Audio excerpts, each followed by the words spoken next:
Hello, I'm Chylli from Chylli, and we are back with even more Fear and Hunger.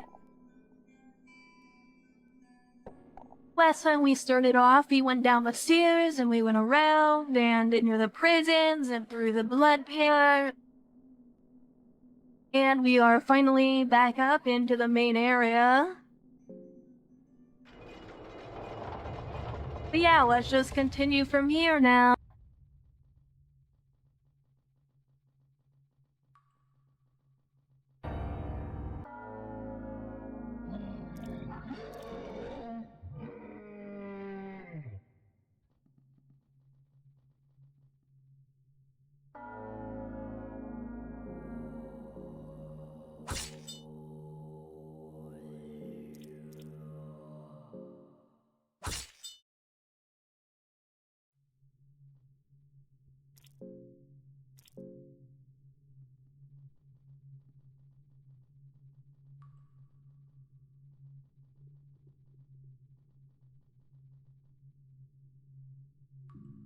There's the bloody toilet hole. You could fit through the hole. Yeah, okay, buddy, I'm not climbing in the toilet.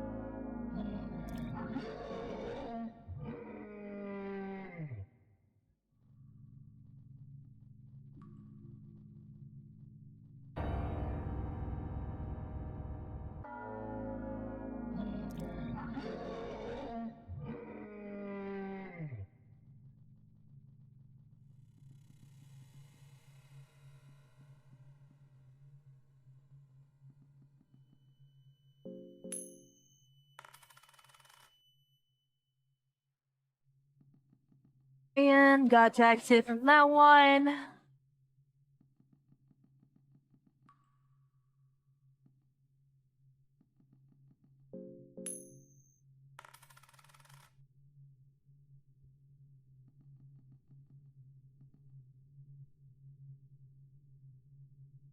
You found a random diary on the floor. I curse the older gods. My wife has died because of their plague. My child has died because of their sins. Next will be me, and I will die because of this macabre hellhole they built.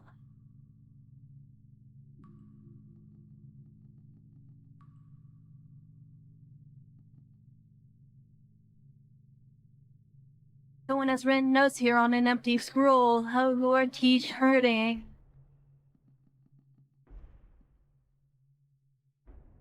The book itself doesn't seem interesting in the slightest, but there's some separate pages left here as well.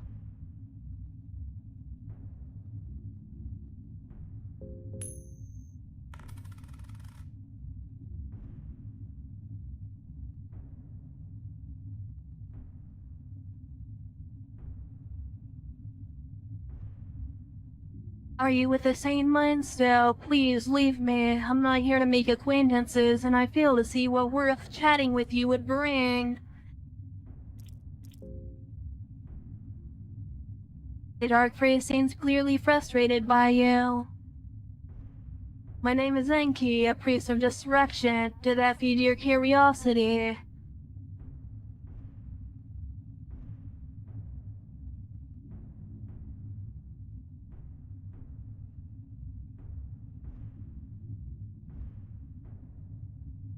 Judging from the contents of this table, this room is the head of the captain of these dungeons.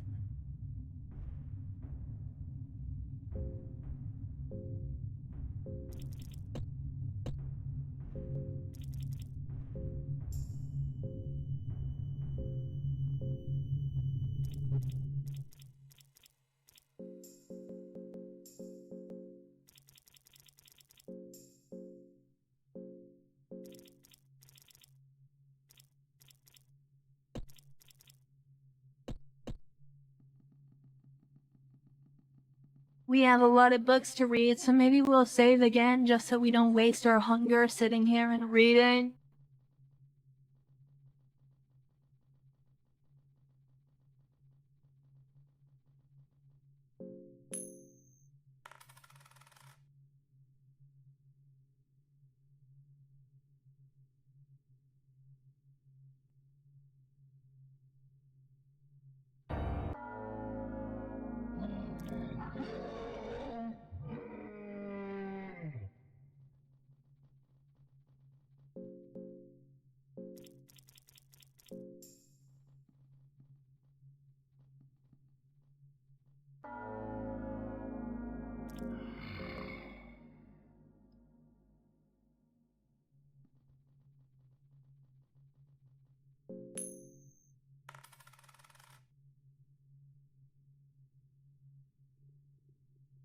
God damn, my luck is terrible.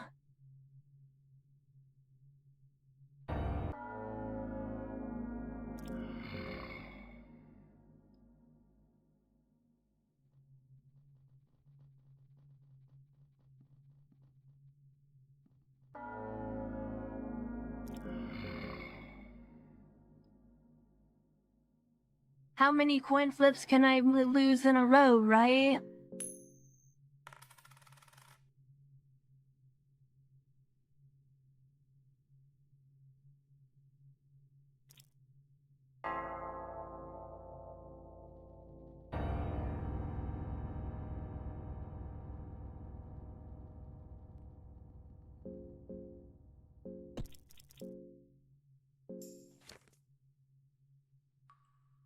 The book is about various recipes from the famous chef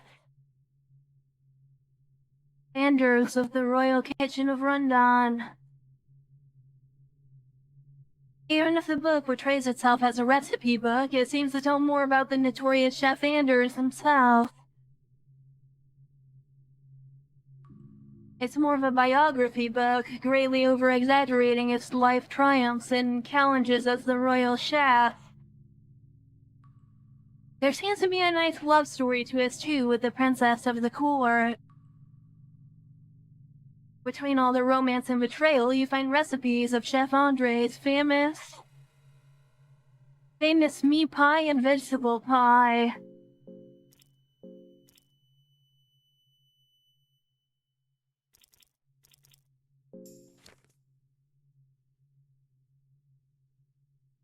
Captain Rudimer, 16th of January, 1590. Torture once again went too far with his wicked methods. The prisoner was but a child, but already he had to go through so much torture that he shit himself more than he bled. I must say, I'm afraid of torture to a certain degree. Sometimes I think I would do this world justice if I just offed him with my blade. Very few know, but torture used to be a famed holy knight of Rundan back in the day. He was able to achieve great fame at a very young age, but during our holy campaign against the Eastern Territories, he was captured. Everyone presumed him dead. He died as a war hero. He should have died as a war hero. But 5 years later, when we occupied the eastern capital, Jataya, we also found what was left of torture. He was but a shadow of his former self, a disfigured, hunchbacked man with barely any resemblance to the great hero so many adored. I'm sure during those 5 years he went through every method of torture he now puts to use himself.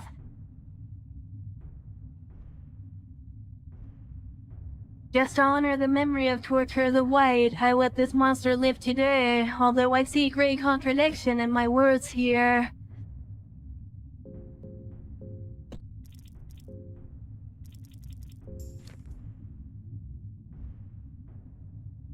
Captain Rudimer, 30th of April, 1590. It was a mistake to take this position in these dungeons. It's nice to impossible to keep any kind of order among troops here. There are powers at play here that we as mere mortals cannot fight against. I've come to accept the madness, a naked prisoner crucified on a sacrificial statue with his guts hanging out. Just another day in the dungeons. More and more troops committing suicide every day. More food for those left. Orders to let some cultists do their wicked rituals here, anything goes. All the gore and macabre scenery has become trivial to me. The high priest demanded that we give them our prized prisoner, the captain of the mercenary army, the guard of the Midnight Sun. I hesitated at first. After all, his worth in propaganda alone cannot be underestimated. But those priests somehow convinced higher-ups of their ways. Lagarde was transferred to the lower levels, below the mines.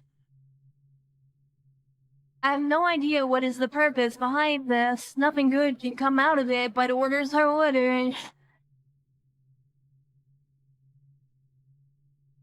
I feel bad for the poor man. It's obvious the kingdom of Rundan backstabbed him just because he was gaining influence at such a rapid rate. And now his story ends here, defiled in some unholy practices.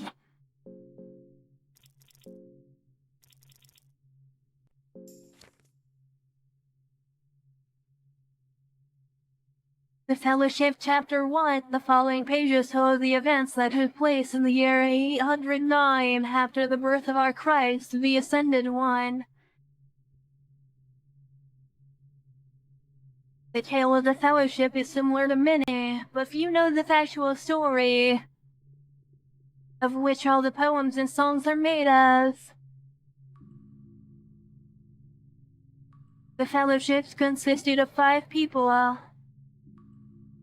Francois, the dominating one, Nelvin, the endless one, Valtail, the enlightened one, Tambara, the tormented one. And then there was the 5th one, who never aspired for the same greatness as the rest of the party. His story bears no listeners, the forgotten one. The Fellowship was formed to seek the older gods who left humanity without guidance, without aid in their times of great peril. The great kingdoms were slowly rotting away, and the grand values mankind once aimed for were displaced by defiled principles and practices. Back then, there existed an ancient tomb, the ancient city of Mahabra, that worked as a hub for multiple different planes of existence. A place where a man could meet his maker. Those who would set foot inside would end up in a forever going turmoil of godly dimensions and planes of afterlife. It is here that the Fellowship would demand the rights of self-governing for mankind. Freedom to choose our own destiny and build the future we deserve.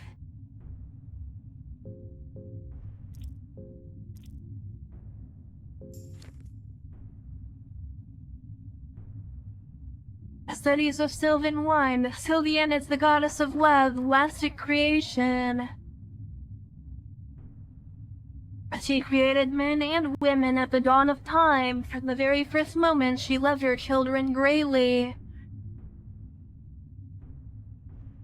Over time, her love blossomed into a more obsessive form, and she would try to guide her children more and more. Once she realized her children would never be able to return the same amount of affection back to her, her love took a more twisted form. Sylvian would shape mankind more to her liking and more into her own image with her gift to people. The love magic, otherwise known as the flower magic.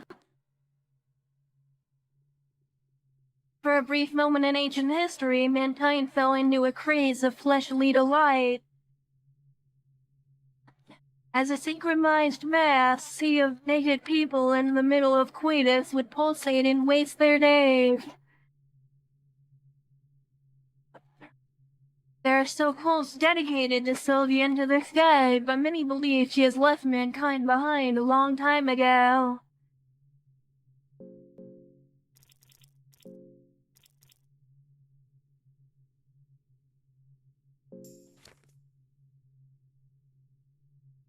Nostradamus, 13th of the 5th moon of 1109. The prolonged studies with the black growth hormone finally produces some results. The black liquid has proven to be very potent in my previous research. But this new discovery is unlike anything I expected. A mixture with human blood has created a new artificial life form. The results are a tiny fetus with human features. It is breathing lightly and seems to be unconscious in agony. Now Thramis, first of the half moon of 1109.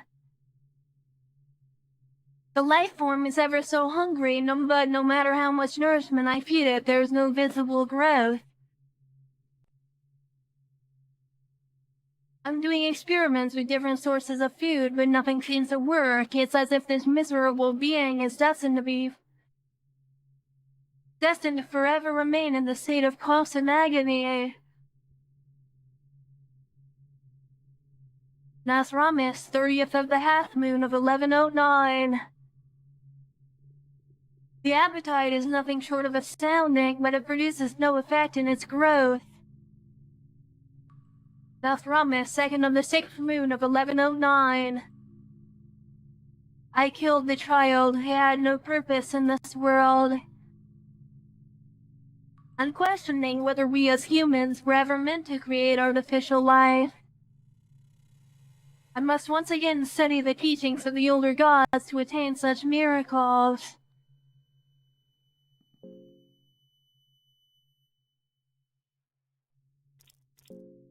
Oh, that actually didn't take any time at all.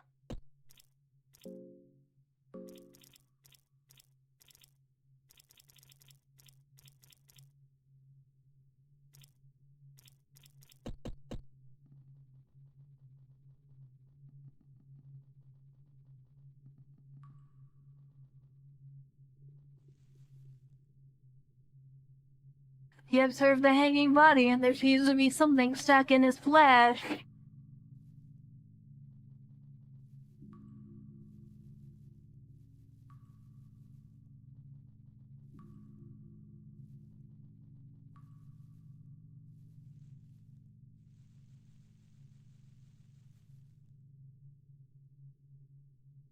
There's a well here. It reeks of death inside.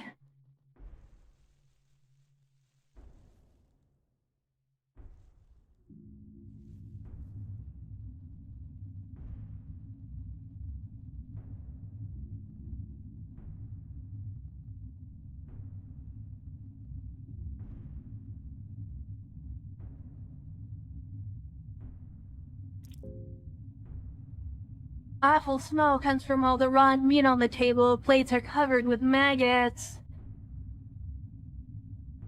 It does make you wonder if someone actually eats this stuff. After all, why have them here otherwise?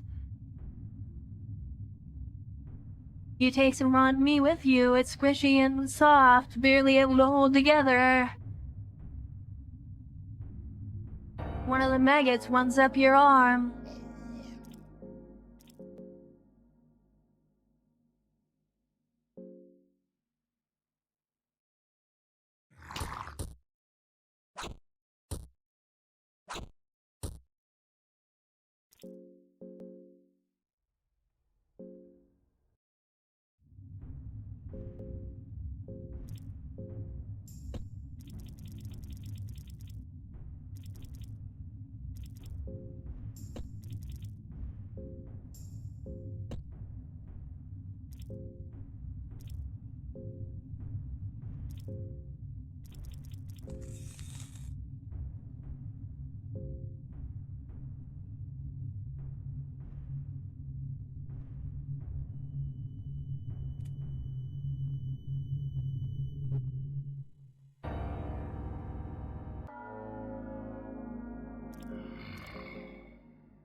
I don't want to really waste my HP here trying to fight these guys. This is a statue depicting the new gods here. Someone has written "Save us" here with blood.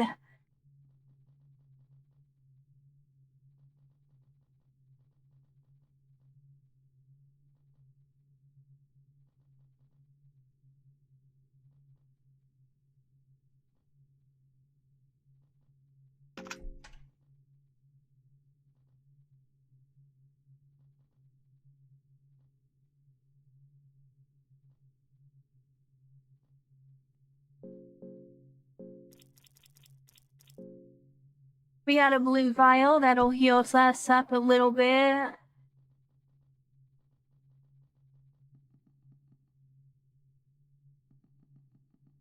We got the mock-up book, we can use that later. Someone has written notes here, death is the answer.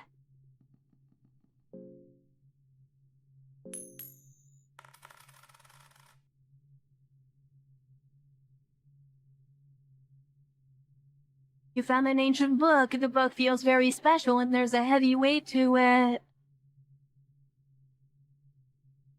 Like a siren's call, the book is calling to you. Its macabre leather coverings look irresistible.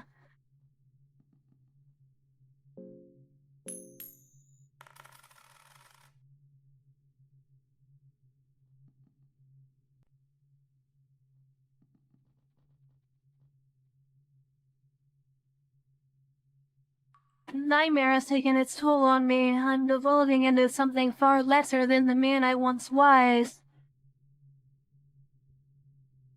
All the high morals and ethics have no value here. The things I've done to survive. There is no place for a little miscreant like me in the warmth of the sun anymore. I'm a part of these dungeons now. Part of this never-ending nightmare. Just a one more cog in the machine of fear and hunger. In a way, I find it comforting. I have a definite place in this wicked world. But I'm writing this here as a warning for anyone who happens to step down to this darkness. Do leave if still possible. You find a small booklet under the guest book. You take the Book of Fears with you.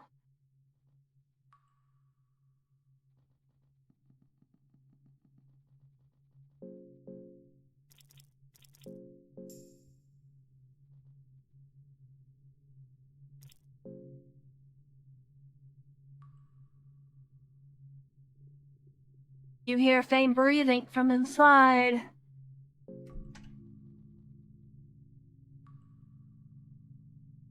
You find a list of inmates among other documents and papers. You also find 4 tender boxes.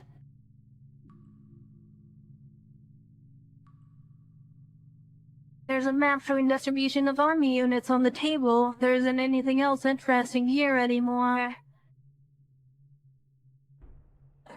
There seems to be a little girl inside the cage. She's hiding her face from you. You could open the gate with lockpicking. The girl is staying quiet.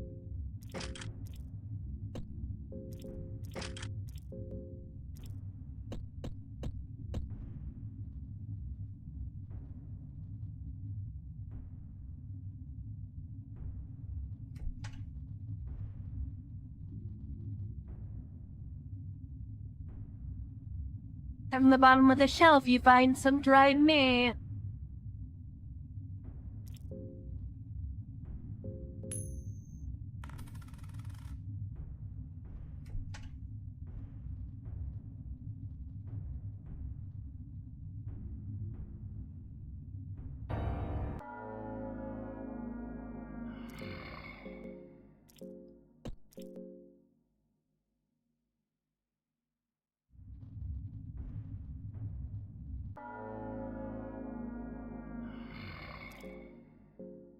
I almost just cornered myself.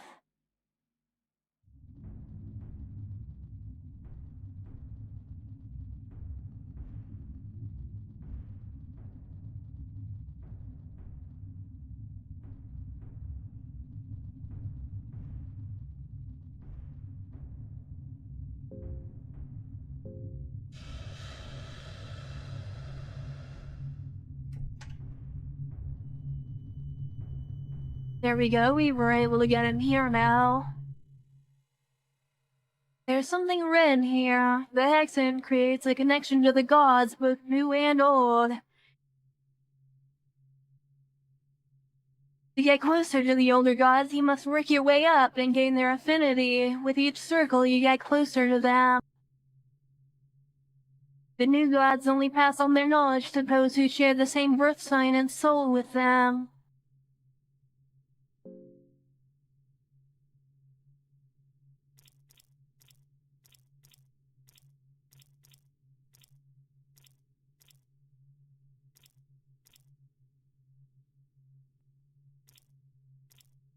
So this one is Grogeroth.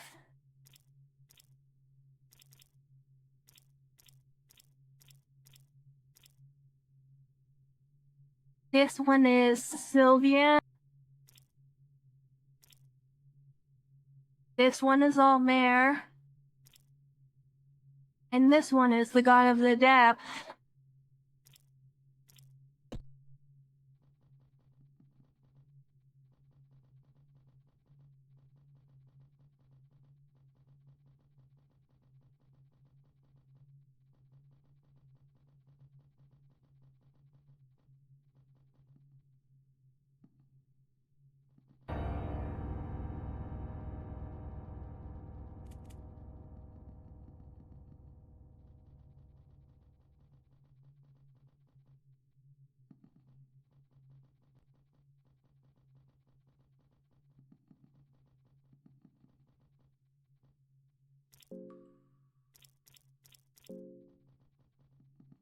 Oh, I can't skin these guys, I guess, because they're skeletons. That makes sense.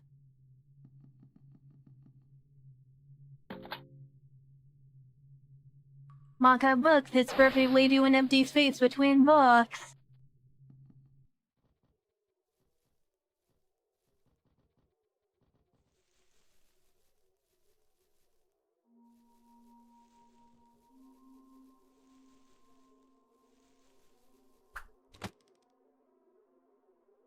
Hold it.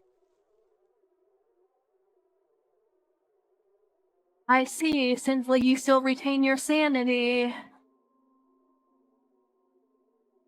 In a way, it's reassuring to see that I'm not completely alone here.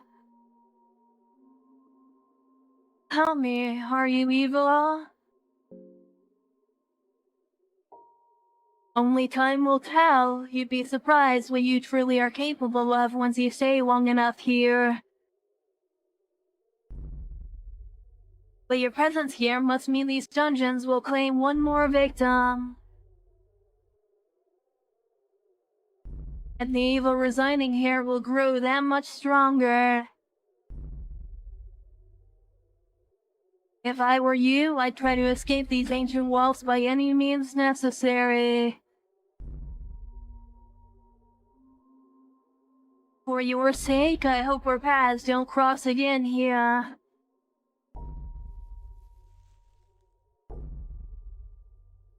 Stay cautious in the dungeons. The evil in this place is of pure kind. It's not here just to torment us. It's not here to spread its roots into the surrounding world. Even if the dungeon's vile traps and decrepit monsters would lead you to believe otherwise. Its interests are already past this world, and this place is a mere relic from its long history.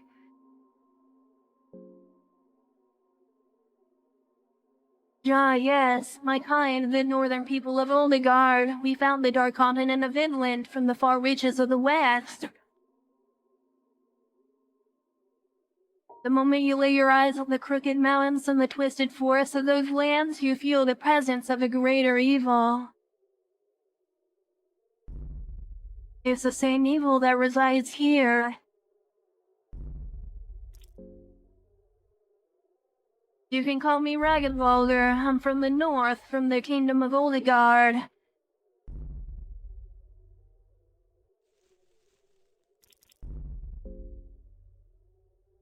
I'm here to find a relic from a certain person that took it from my people. This man is imprisoned somewhere deep down below.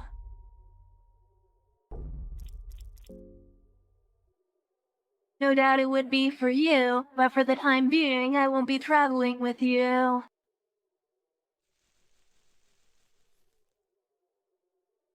A simple dagger is lying on the ground. It reminds you of your childhood when your father used to teach you swordsmanship with a similar dagger.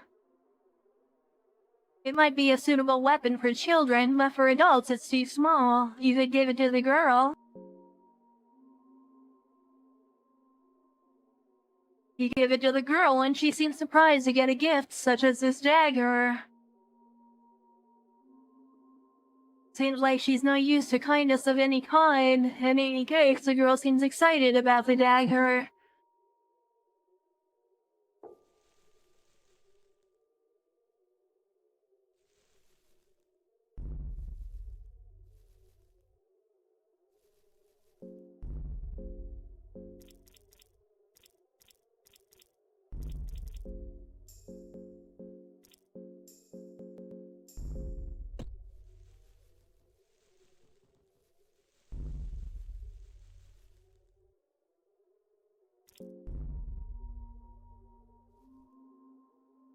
There we go, that allows us to leave the girl here.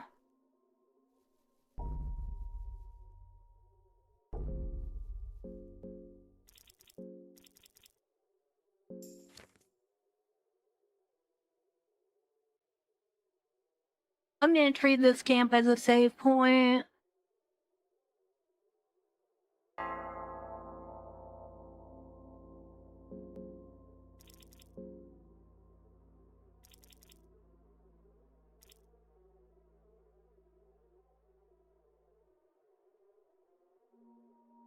A book about the penance saints of the Vatican City.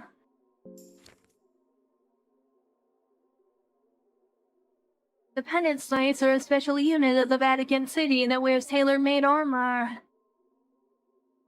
The penance saints are used in the most perilous tasks and missions where the chances of survival are especially low. Thus, the armor has been designed only to be put on. There's no removing it once one is chosen for the mission. The armor has rows of small spikes that drill into the skin of the wearer. The pain is meant to cleanse the mind for the task at hand and also heighten the fury in the midst of combat. Because of the nature of the penance knights of the penance armor, only convicts with life and death sentences are recruited to the unit. The recruits are given one last chance to repent for their crimes and atone to their sins before the Ascended One, Olmer, passes on the final judgment.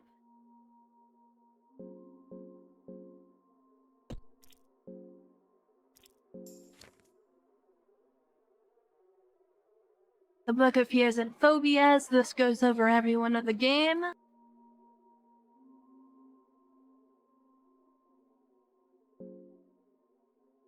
And we have erotophobia, which means we get heavily debuffed when enemies are in SFW.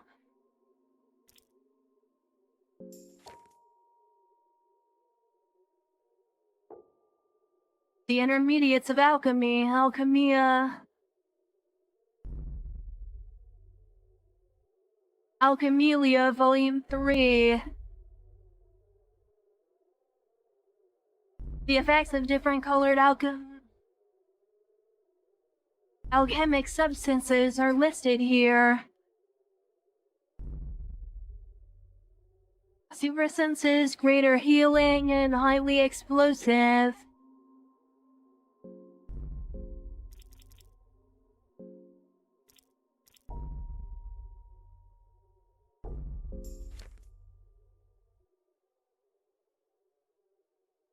The Tale of the Pocket Cat, Chapter 1. It was a rainy day in the countryside just north from the forest of Merwood.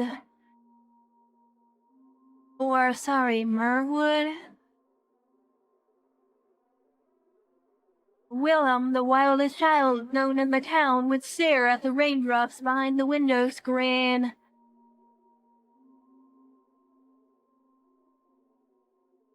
His mother would warn him of going outside. During rain, decent boys would help their parents with various indoor tasks. Rain brings forth all kinds of dangers not otherwise known to little boys. Disregarding the warnings and without a worry in the world, Willem dashed through the bushes and ran deep into the Merwood. In the heart of the forest, all wet from the rain, Willem heard slight panting noises from an overgrown grotto nearby. Cautiously, Willem peeped through the leaves. He would not believe his eyes when he saw a finely dressed cat standing on 2 feet, twice as tall as Willem's father would be. The cat's back was facing Willem, its hand was moving swiftly inside his pocket while the 2 big yellow eyes gleamed inside a burlap sack in great excitement. Suddenly, the hand movements came to a halt. Even if Willem was well hidden behind the leaves, slowly the cat turned its eyes toward him. In terror, Willem ran as fast as he could toward his home. The 2 glowing yellow eyes of the cat hunted him all the way to his home gates. His mother was there to meet him by the front door. "So you just had to go to the woods, did you?" said his mother. "You said something you shouldn't have, right?" questioned his mother. "And how do I know this?" Willem's mother would go inside to get a little parcel with the decorated wrappings. Disappeared on the front door just before you came. It was directed to young Mr. Willem. Slowly, Willem unwrapped the decorated paper with small mouse prints on it. Inside the parcel, there was catnip.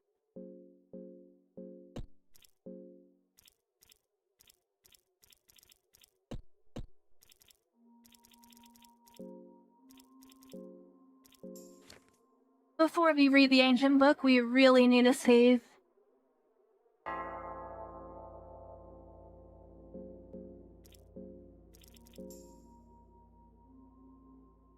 You feel a twist inside as you take the book from your satchel.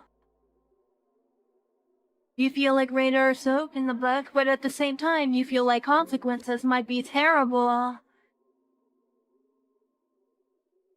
It turns out that this book is the very book many legends tell about. It gives my many names: the Rites of Magnus, Alazith, Testament of Grogorath, Ex Mortis, and the Necronomicon.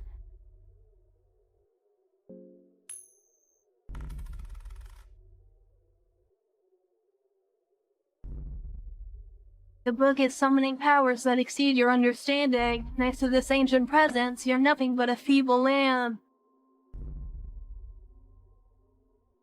Grogorath blesses you with new blood magic. You learn necromancy. As you finish reading the book, it crumbles into dust before your very eyes.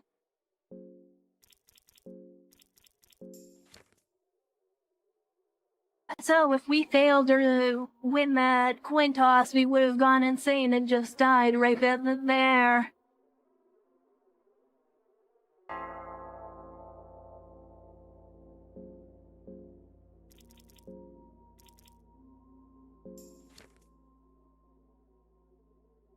It's a list of inmates held captive here in these dungeons. He cannot make any sense of the handwriting.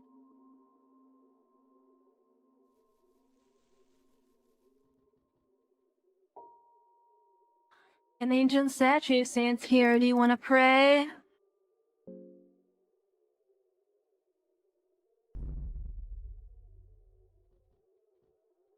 So yeah, this was Old Mirror. You can tell because Old Mirror is... It's kind of like this universe's depiction of Jesus Christ. You can see he was crucified on the cross, and you can see there are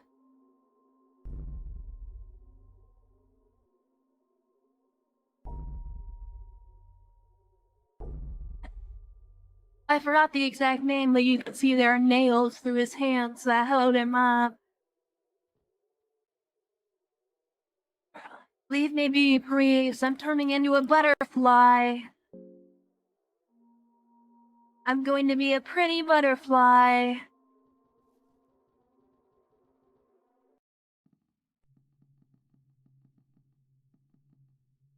Okay, Yankee is gone now.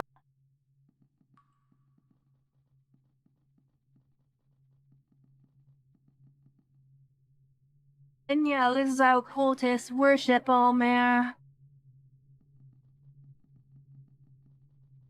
Crucifixion, just like he would have wanted.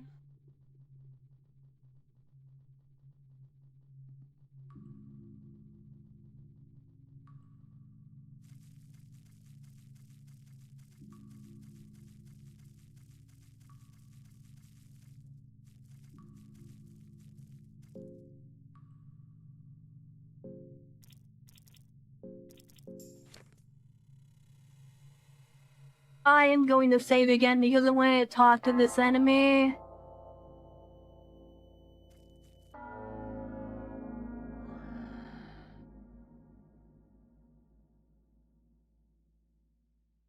I don't think that save was necessary. I think I can just rip off his arms and then he won't be able to hurt me.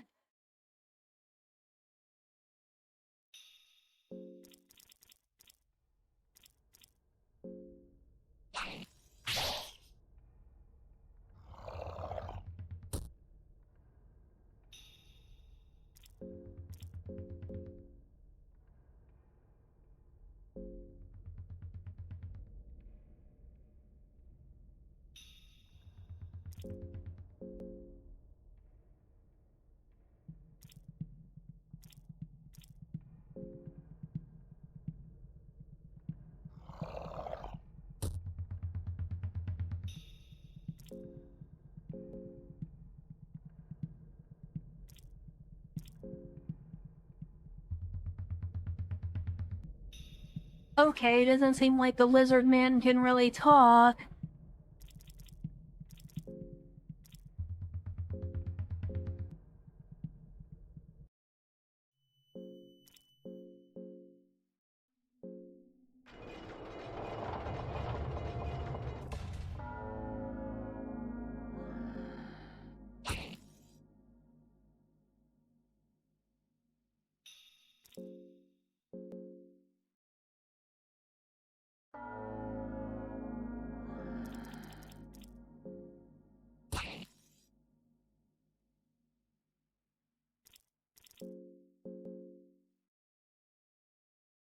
Yeah, this is a really great way to play the game. You can just leave if the enemy doesn't do anything the first time.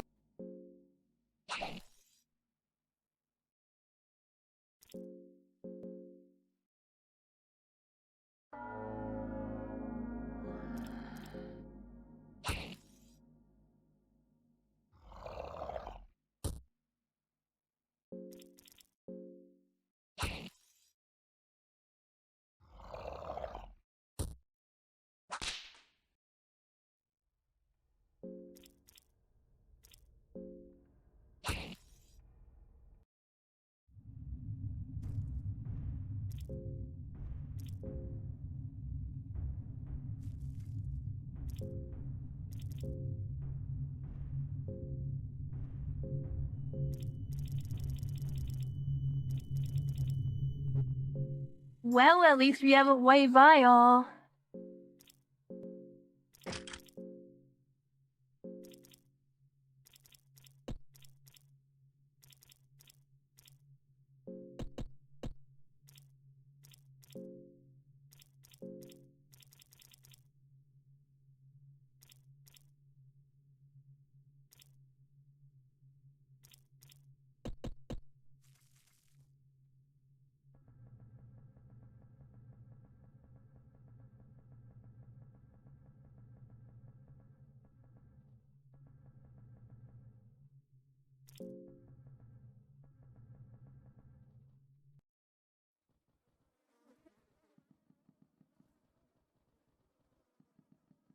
I remember there being a skeleton around here.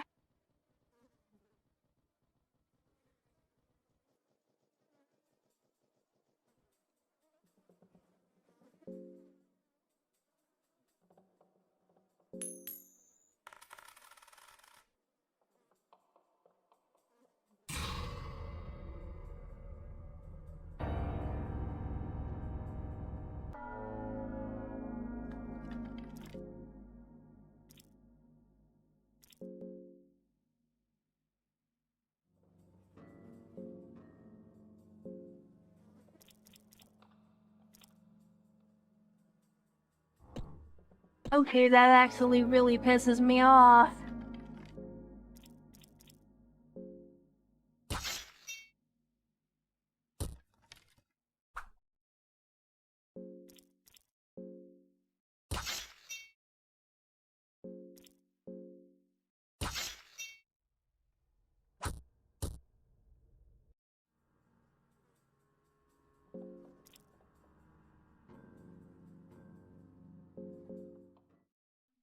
Yeah, I'm going to reload. I really didn't want that.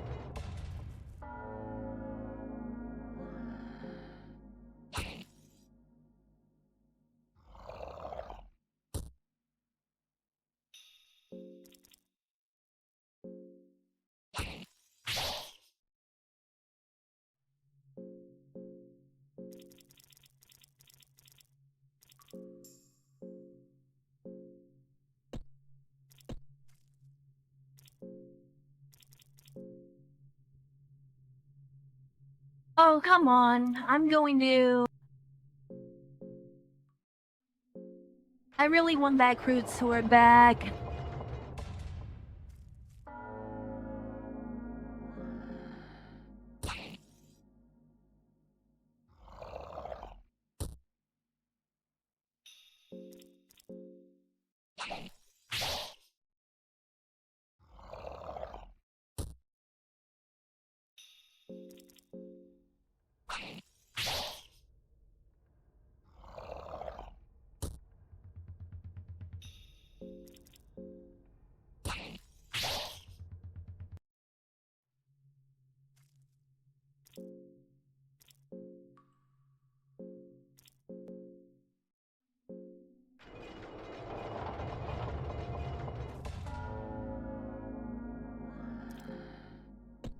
Okay, and let's try this again.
There we go, we got ourselves another save, and this time we actually have the sword.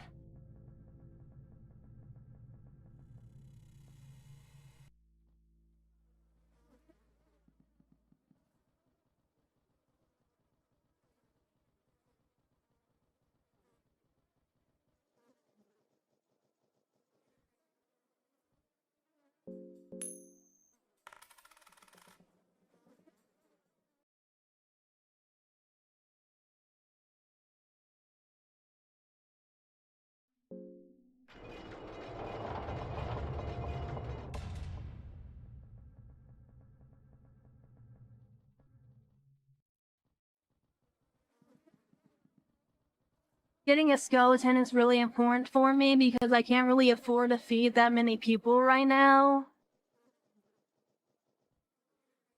I also don't know how many companions we are really going to be getting, so...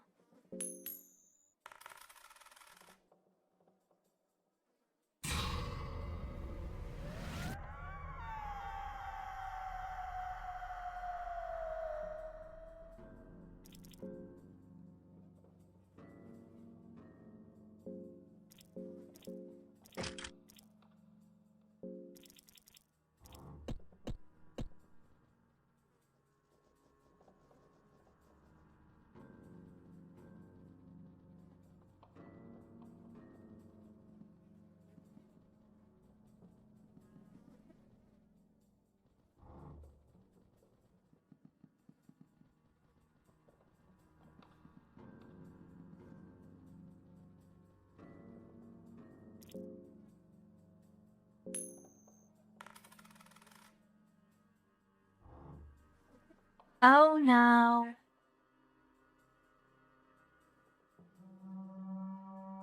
A terrifying figure is watching you sleep.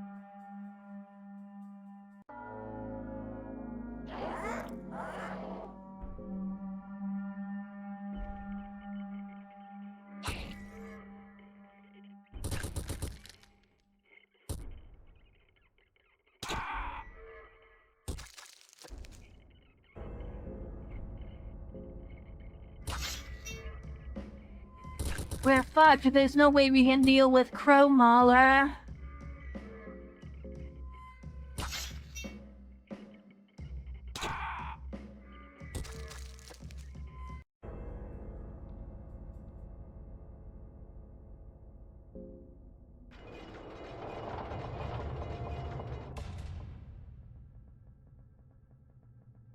Crow Mauler is like a late game boss. He is really bad.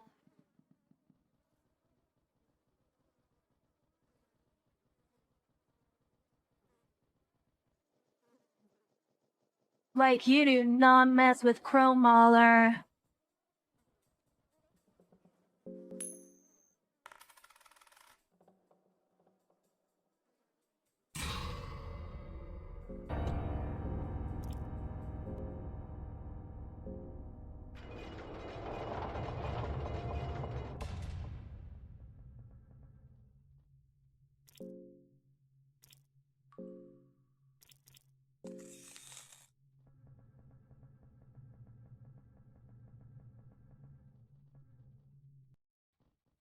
You know, I could use necromancy on my ghoul, but I don't get very...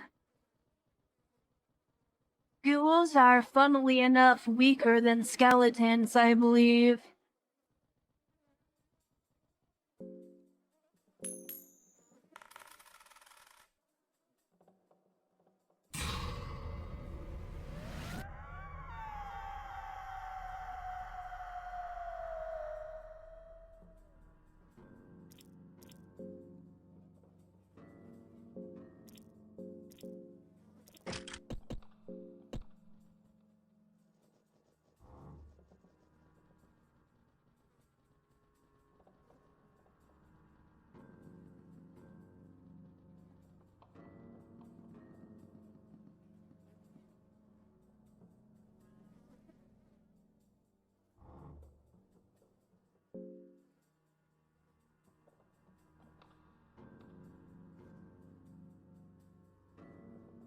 We still haven't heard about the others.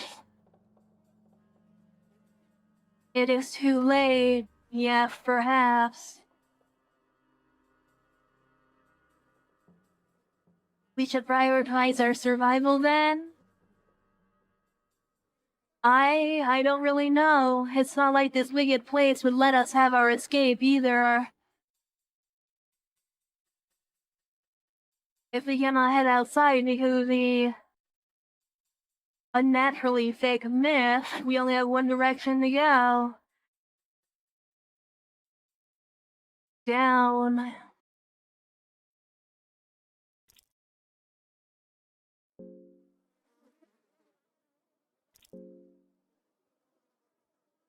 Hey Tips, you seem like the type that can handle yourself just fine. Just stay on the defensive side and you might just make it. Whenever you get a bad feeling, guard. It's better to be safe than sorry. Another good pointer would be to behead anything that comes close to you.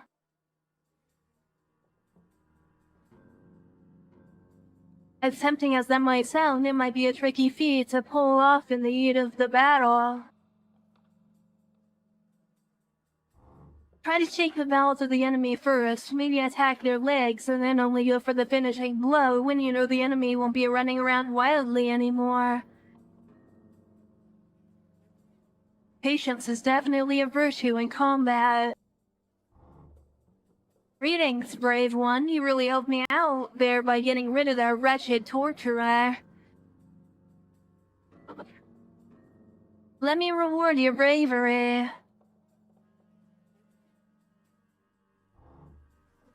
You're the one who also killed Torturer. The world really is a better place after he's gone. Yes, I knew him somewhat. He was one of the higher officials in these dungeons, believe it or not. He had that disfigured shape long before coming here, but this place has certainly had an enhancing effect to his looks and mental state. The lunatic tried to have his way with me too before you meddled with his plans. My name is Ludwig Buckman. I'd say it's a pleasure to meet you, but talking about pleasure in this household sounds too macabre. You know, I really can't tell if that's pronounced macabre or macabre.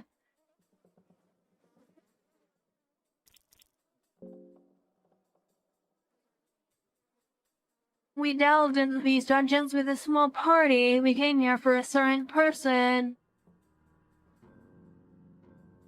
One could say we came here for a rescue mission even, but that was before we knew better. Nothing survives here. There's a blank expression on Buckman's face as he says that. His eyes have no liveliness or glimmer or hope.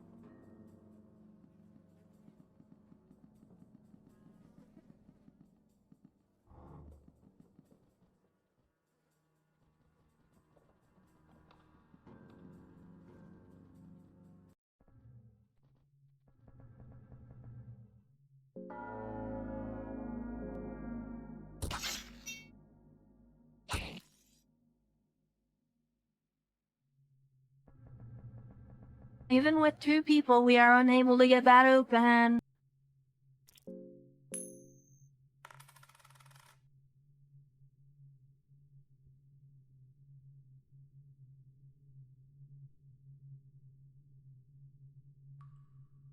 Okay, it's just gnomes. We can kill these guys easily.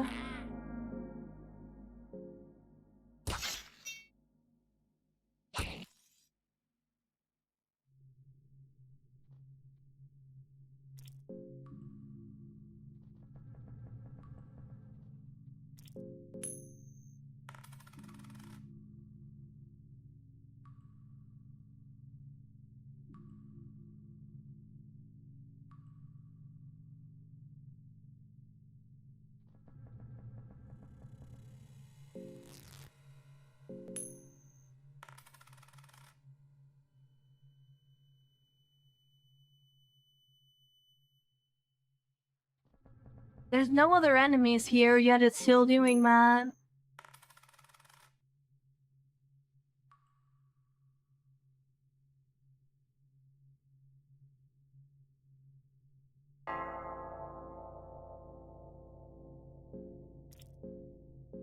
And there we go, that's where we're gonna end it for this one. I'd say we made pretty good progress. But yeah, that's where we're gonna end it for this video. If you made it this far, thank you for watching, and I will see you next time when we continue with more Fear and Hunger. Until then, I'll see you next time. Bye!